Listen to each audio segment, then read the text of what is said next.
Bismillahirrahmanirrahim. Assalamualaikum warahmatullahi wabarakatuh.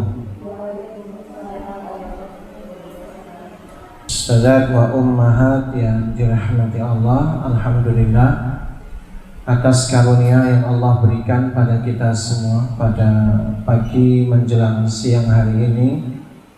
Atas karunia Allah kita bisa hadir dalam rangka thalabul ilmi, tawassaw bil haqqi wa tawassaw bis sabr.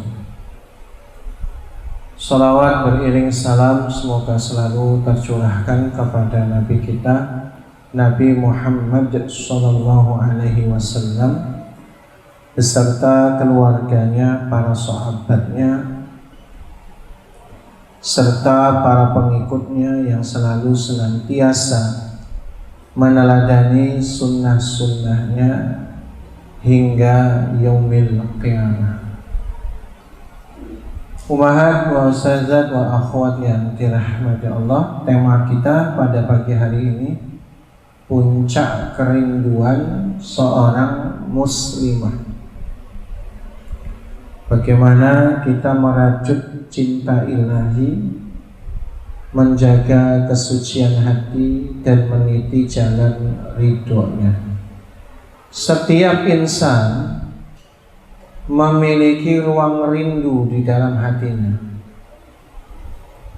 sebuah ruang terdalam yang tak dapat diisi oleh dunia, manusia maupun kenikmatan materi. Walaupun sebenarnya gini, kalau kita bicara umumnya manusia pasti punya ruang rindu di dalam hatinya. Rindu kepada orang tua, rindu kepada pasangan, rindu kepada anak-anak. Masing-masing di antara kita punya ruang kerinduan itu, termasuk kampung halaman. Kita kalau lama jauh dari rumah, apa yang terjadi kalau kita jauh dari rumah? Taruhlah sebulan nggak ketemu anak aja, rasanya kayak apa?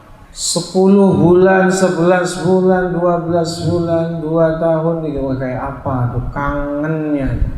Makanya di antara ummahat, betapa memang kita semua sebagai manusia, mau laki mau perempuan, punya ruang kerinduan itu.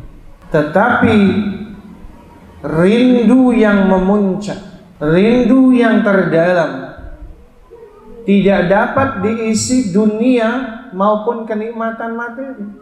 Kenapa? Karena sifatnya dunia materi sementara. Apa rasanya kalau rindu terhadap materi? Kangen.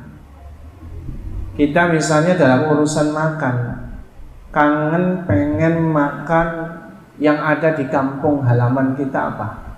Misalnya taruhlah ya tergantung daerah kita masing-masing apa ya. Kalau yang dari misalnya metro, apa metro itu makanan khasnya? Kelanting di mana-mana ada. Kalau kita Lampung kayaknya masih sama lah ya. Palembang ya. Apa Palembang? Pempek di sini ada. Ya kalau saya lah, pokoknya contoh saya aja lah. Saya itu kadang kangen makan karena di sini nggak ada ya. Pulang kampung pengen makan tuh yang tradisional. Kalau di Cirebon itu nasi lengko. Di Cirebon itu ada nasi lengko, empal gentong. Itu enak banget kalau siang-siang kayak gini makan empal gentong, itu enak banget. Itu kalau saya pulang ke rumah mesti nyari. Tapi kalau dimakan terus-terusan sehari 3 kali udah hilang tuh kangennya. Itu manusia, itu urusan dunia tuh. Kangennya itu cuma sebentar. Begitu sudah bersama udah hilang. Itu materi. Ummahat misalnya udah lama nggak ketemu suami. Ada yang LDM. Ada yang LDM? Oh ada? Ada yang di LDM? Oh Masya Allah. Apa rasanya jadi LDM? Oh biasa aja. Ya karena udah biasa ya. Tapi kan mesti kangen toh. Ya pasti. Tapi kalau sudah ketemu berantem lagi. yaitu namanya hubungan manusia. Makanya ruang rindu yang terdalam itu hanya dipenuhi cinta kepada Allah. Apalagi bagi seorang muslimah, ruang rindu ini memiliki dimensi khusus. Ia berkaitan dengan fitrah kelembutan, kepekaan rasa, kesetiaan hati, dan kedalaman spiritual. Makanya pembahasan ini sangat cocok bagi ibu-ibu. Terutama ini bagian daripada upaya kita mengkondisikan hati. Karena ibadahnya wanita itu paling banyak ibadah hati. Kenapa? Karena kalau ibadah fisik memang terbatas. Wanita tidak berjihad. Wanita tidak ada kewajiban mencari nafkah. Wanita tidak ada kewajiban pergi ke rumah atau ke masjid Baitullah, rumah Allah. Nggak ada. Sholat aja yang paling bagus di rumah. Apalagi kalau kita bicara yang lain gitu, tanggung jawab yang lain, wanita dalam hal ini gitu. Apalagi masuk Ramadan nanti, makhluk yang paling sibuk mesti wanita. Makanya kalau suaminya ummahat bisa ngaji khatam 5 kali, wajar karena nggak ngurusi rumah. Kalau wanita yang pertama kali bangun masak sahur siapa? Wanita tuh. Suami ngapain? Itu. Dibangunin aja marah-marah kok. Dibangun kok jam 2. Kalau udah matang baru bangunin. Nah, yang ngurus siapa? Wanita. Selesai sahur, apa yang dilakukan laki-laki? Pergi ke masjid. Sebagian tidur lagi. Wanita ngapain? Beresin. Jadi kalau laki-laki bisa baca Quran, perempuan itu tadi sibuk dengan urusannya. Pada subuh suami bisa zikir, doa ya, sampai sholat syuruk atau isyraq. Wanita berjibaku dengan apa? Piring yang kotor, baju yang kotor, belum nyiapin baju yang sudah disetrika untuk suaminya, anaknya sekolah. Ya Allah, sampai malam usaha makanan berbuka ya istri ya. Sehingga wanita banyak sekali di bulan Ramadan ya sibuk urusan itu, dapur terus, sehingga ibadah yang disampaikan, sehingga yang dilakukan ibadahnya adalah banyak sekali kekurangan ibadah fisiknya. Walaupun yang ngurus rumah tangga juga ibadah, cuman kalau konsepnya suasananya Ramadan, kan memang kita punya target dan indikator yang ingin kita raih ya. Bahwa di bulan Ramadan setidaknya misalnya di antara kita ditetapkan berapa kali khatam kalau satu Ramadan? Biasanya 3 kali khatam wajib. Oh enggak. Ya artinya itu ada target 3 kali. Mungkin sebagian ada yang nggak sanggup 3 kali khatam. Artinya berarti gitu kan, ada hal yang memang kita harus kejar yang lain. Apa itu?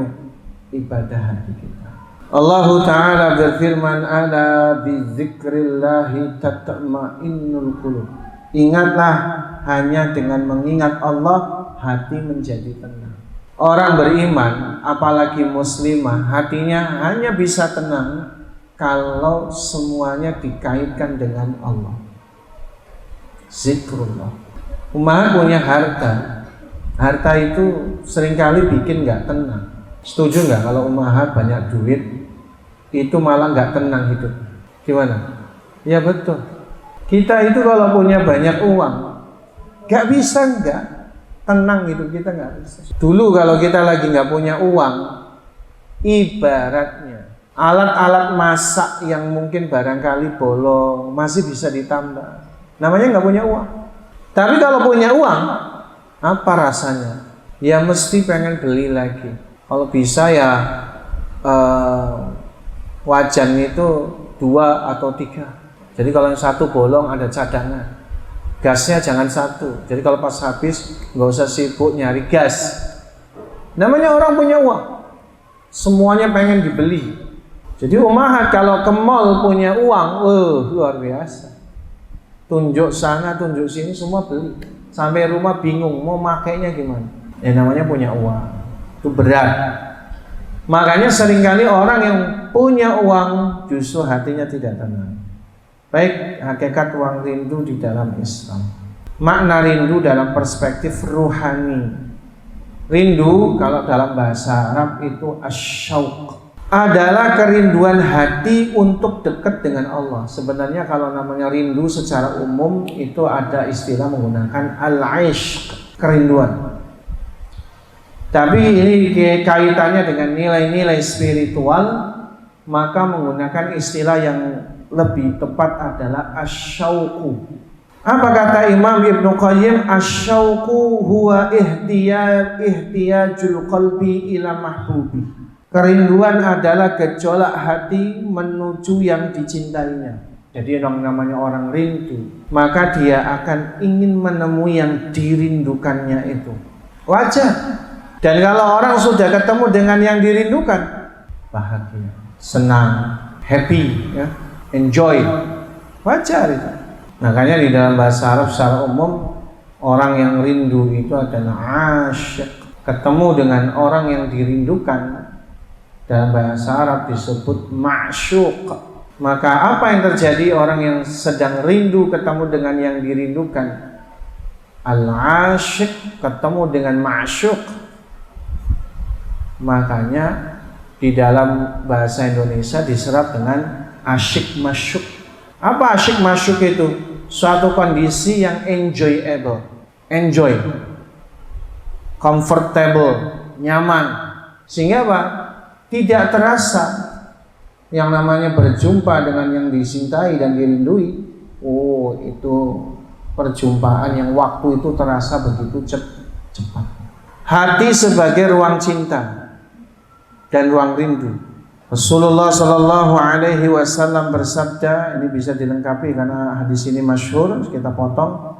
Ala wa inna fil jasadi mudghah, dalam tubuh ada segumpal daging. Idza salahat saluhal jasadu kullu, apabila ia baik maka baiklah seluruh tubuhnya. Jadi ruang rindu adanya di mana? Di hati, bukan di sini, tapi di hati. Berarti puncak kerinduannya seorang muslimah bukan pada mulutnya, bukan pada telinganya, bukan pada matanya, tapi hatinya.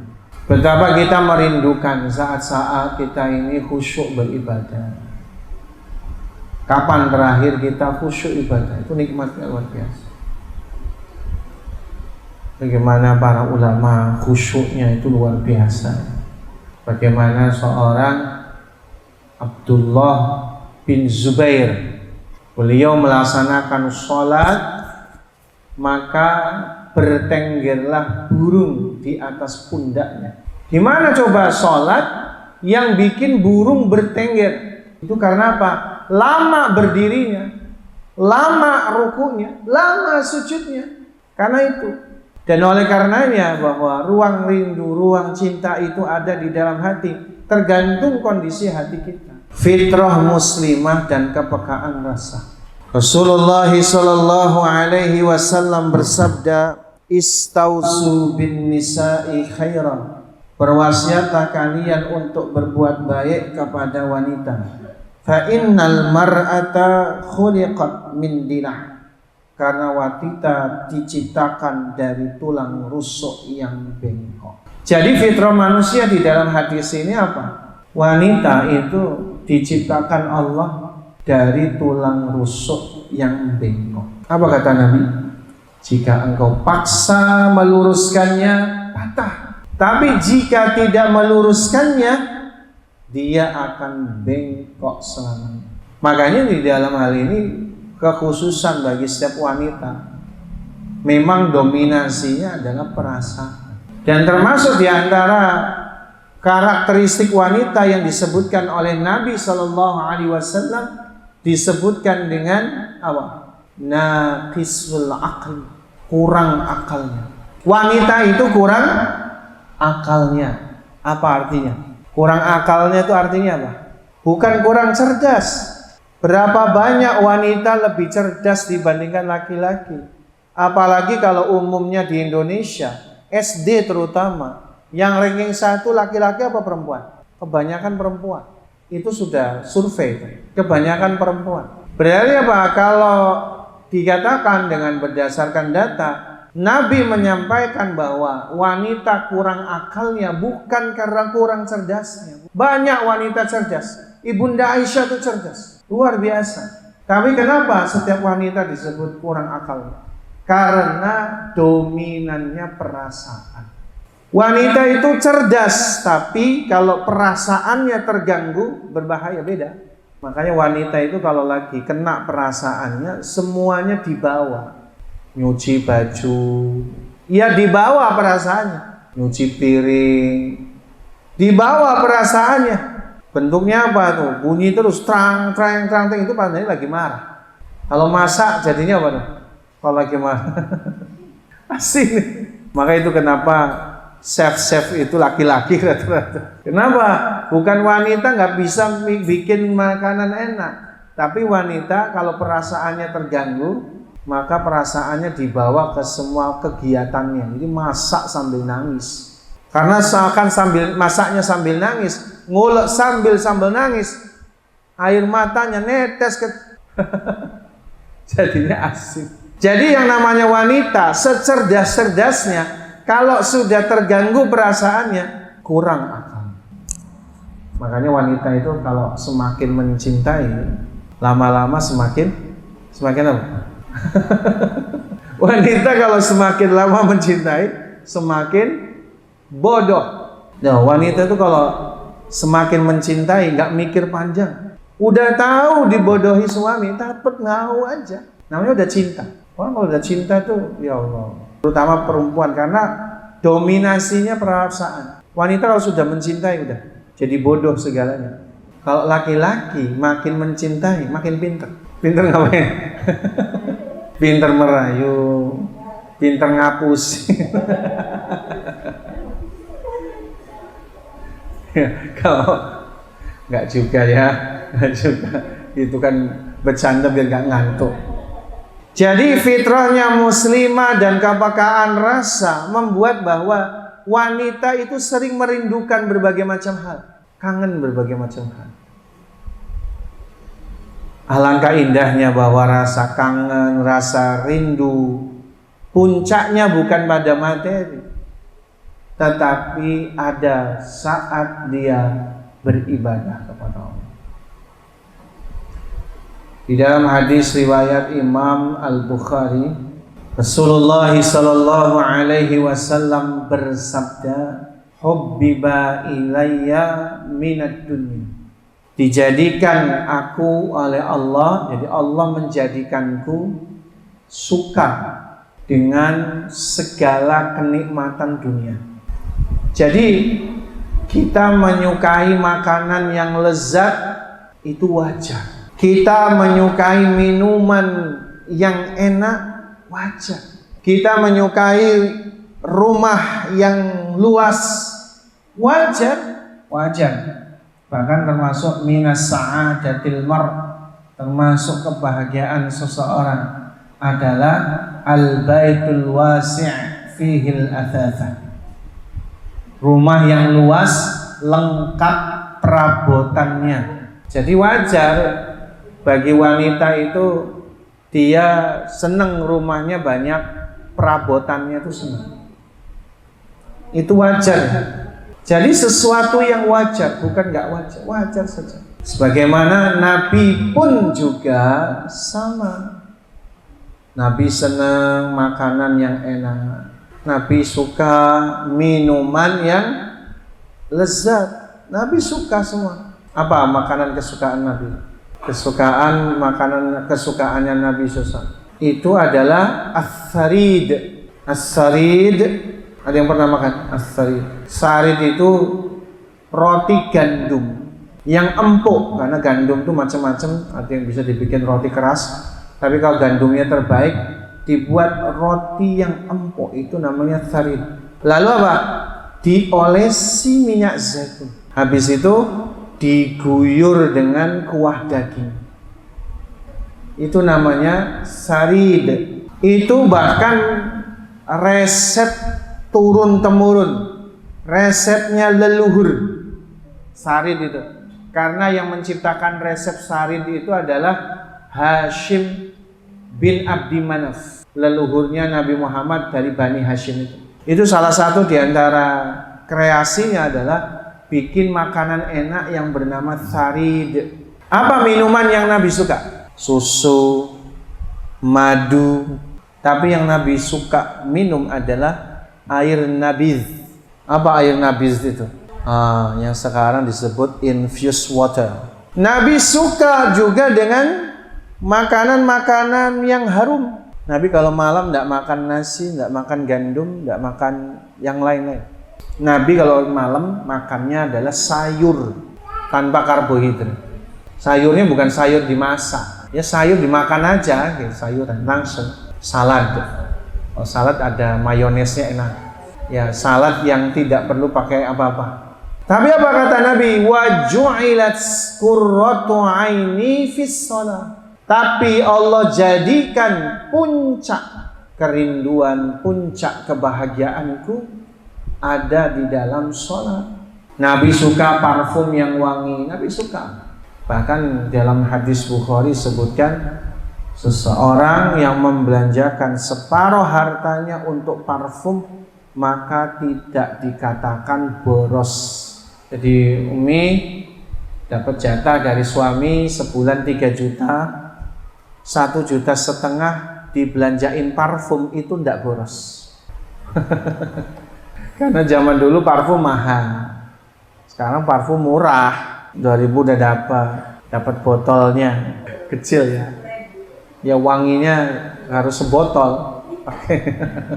Ya Nabi itu semua suka, tapi puncak kerinduannya, puncak kebahagiaannya ada di dalam sholat. Orang yang menjadikan sholat sebagai puncak kerinduan kebahagiaan, maka datang dan perginya dunia tidak mengganggu hatinya. Kenapa? Karena yang namanya sholat akan selalu ada sepanjang hayat. Kalau kita menyukai dan merindukan persoalan materi duniawi, yang namanya persoalan materi dunia itu datang dan pergi. Rezeki itu kadang banyak, kadang ya kurang banyak. Betapa mudahnya Allah menjadikan yang tadinya nggak ada jadi ada, yang jadi ada tidak ada. Itu ya mudah bagi Allah, mudah. Puncak kebahagiaan seseorang apabila di dalam sholat, apapun yang terjadi pada dunianya tidak mengganggu hati. Ada seorang ikhwah yang kemudian ya kehilangan motor. Yang namanya semua materi dunia datang dan pergi. Tetapi dia tidak akan pernah ditinggalkan waktu-waktu sholatnya. Dalam batas ini, kapanpun dia mau sholat, waktunya tersedia, kecuali di waktu-waktu yang terlarang untuk sholat. Makanya orang yang menjadikan puncak kerinduannya ada pada ibadah, maka dia akan bahagia. Allah Ta'ala berfirman di dalam Quran surah Ali Imran ayat 133. A'udzu billahi minasyaitonir rajim. Wasari'u ila maghfiratin min rabbikum wa jannatin 'arduhas samawati wal ardh u'iddat lil muttaqin. Dan bersegeralah menuju ampunan Tuhanmu dan surga yang mengalir di bawahnya sungai-sungai yang seluas langit dan bumi. U'iddat lil muttaqin. Semua itu diperuntukkan bagi orang yang bertakwa. Orang yang rindu tadi kita sebutkan, orang yang ingin menuju kepada yang dirindukannya. Orang yang rindu, dia akan bersiap-siap untuk berjumpa dengan yang dirindukannya. Namanya orang rindu. Wajar kalau kita rindu, pengen segera bertemu. Makanya orang yang rindu, orang beriman, ruang rindunya ada pada ibadah. Ruang rindunya ada pada meraih ampunan Allah.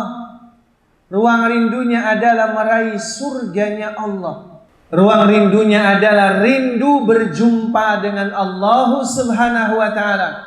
Ini maaf ya, saya agak teriak-teriak, ngantuk. Ya waktunya terus kipasnya, Masya Allah, enak banget. Gimana? Rindu melahirkan kekuatan untuk bagaimana cepat bertemu. Ketika kita sudah merindukan dan ketemu dengan yang dirindukan, maka kita jadi bahagia, enjoy, tenang, khusyuk.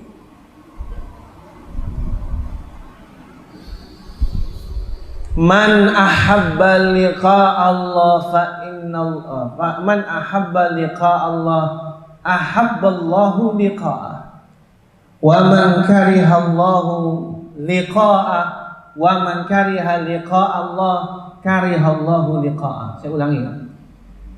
Man ahabba liqa Allah ahabballahu liqa'ah, wa man kariha liqa Allah kariha Allahu liqa'ah. Bukhari Muslim. Siapa yang dia kangen, cinta berjumpa dengan Allah, Allah pun kangen berjumpa dengannya. Siapa yang dia benci berjumpa dengan Allah, maka Allah pun akan membenci berjumpa dengannya. Apa cirinya orang yang rindu kepada Allah? Ringan ibadahnya. Ringan ibadah. Tidak ada ibadah yang berat, nggak ada. Ibadah apa yang berat? Nggak ada. Yang berat itu adalah apa yang berat di dalam amal ibadah Islam? Tidak ada, semuanya relevan, semuanya realistis dijalankan. Jadi gimana? Tidak ada di dalam syariat ini susah, nggak ada. Yuridullahu bikumul yusra wa la yuridu bikumul usra. Allah tidak menghendaki kesulitan. Nggak ada. Yang Allah kehendaki kebaikan, kemudahan. Amal ibadah mana yang berat? Nggak ada. Puasa nggak berat, puasa. Sholat nggak berat. Apalagi bagi orang yang khusyuk. Apa yang berat dalam ibadah? Nggak ada. Kalau kita merasa ibadah terasa berat, berarti mungkin kadar cinta dan rindu kita sebatas itu. Sekarang saya mau nanya di antara umat, siapa di antara ummahat yang rindu sama Allah? Coba Pak, nggak ada ya? Ya rindulah ya, cuma malu-malu. Tapi apa yang terjadi? Kata Nabi, kata Allah Ta'ala dalam hadis dari dalam firman Allah, surah Al-Ankabut, ya, bisa ditengok.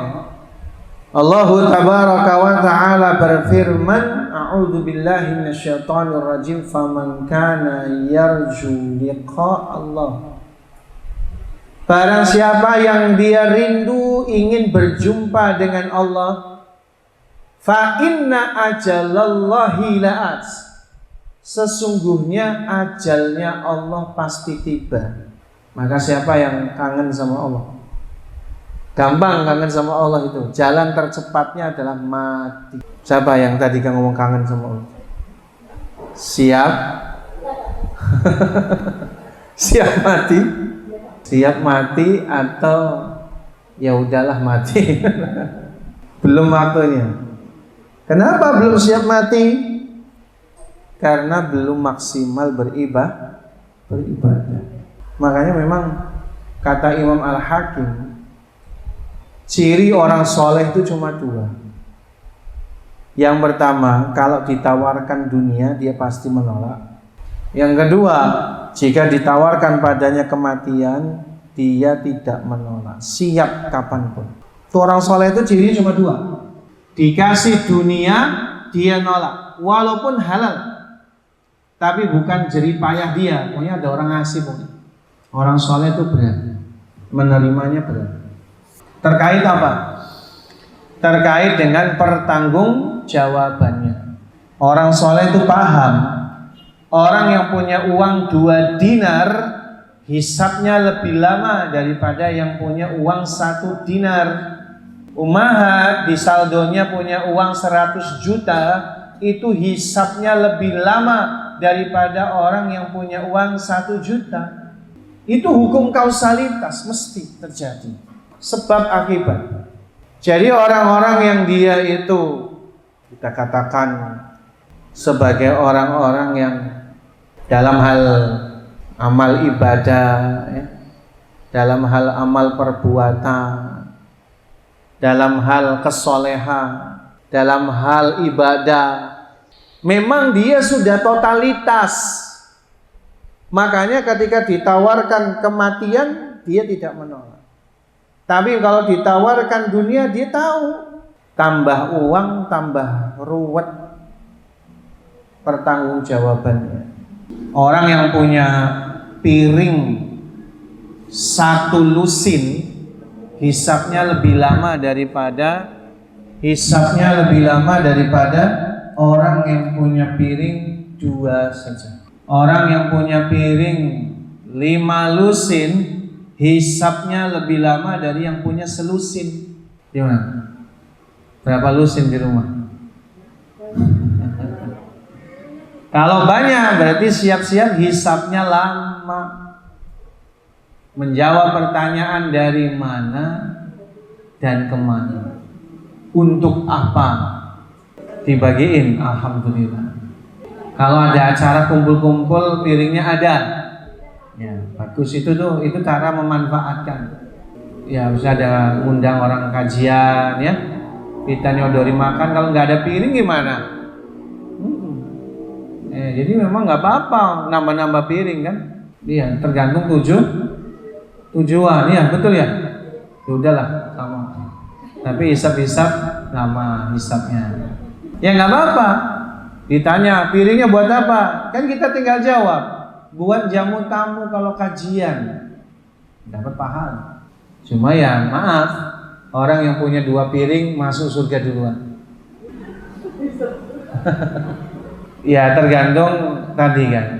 Tapi kan kalau orang kaya itu nanti kalau dia punya 10 lusin dipinjem-pinjemin, hisabnya memang masuk surganya lebih lama. Tapi begitu masuk surga, melejit surganya, melampaui orang yang piringnya 2. Karena yang punya piring 2 ya cuma untuk ia dan suami dan anak-anaknya.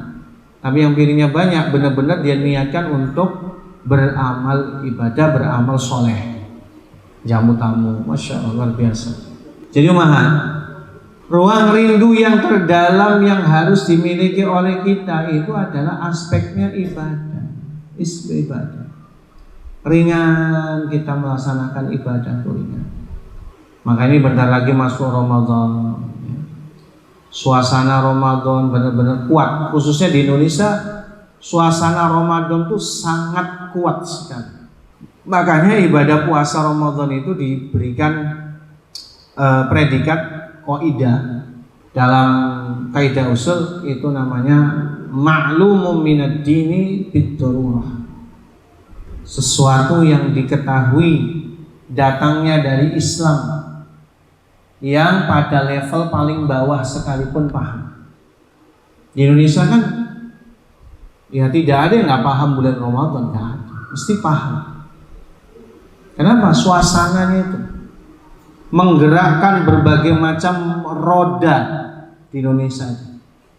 Roda ekonomi berputar, termasuk pegawai, termasuk pekerja, itu lagi naik semua. Walaupun ya ada yang turun, ya ada saja, cuma umumnya pada naik. Kenapa? Pendapatan naik, pengeluaran juga naik juga. Jadi gimana? Orang-orang yang dia rindu kepada Allah, ringan ibadahnya, tidak berat. Sholat, puasa. Ibadah apa yang harus kita tingkatkan di bulan Ramadan misalnya? Bersedekah. Tilawah, baca Quran. Tapi jangan sampai semua itu dikerjakan hanya formalitas kesolehan. Jangan hanya sebagai topeng-topeng kesolehan kita.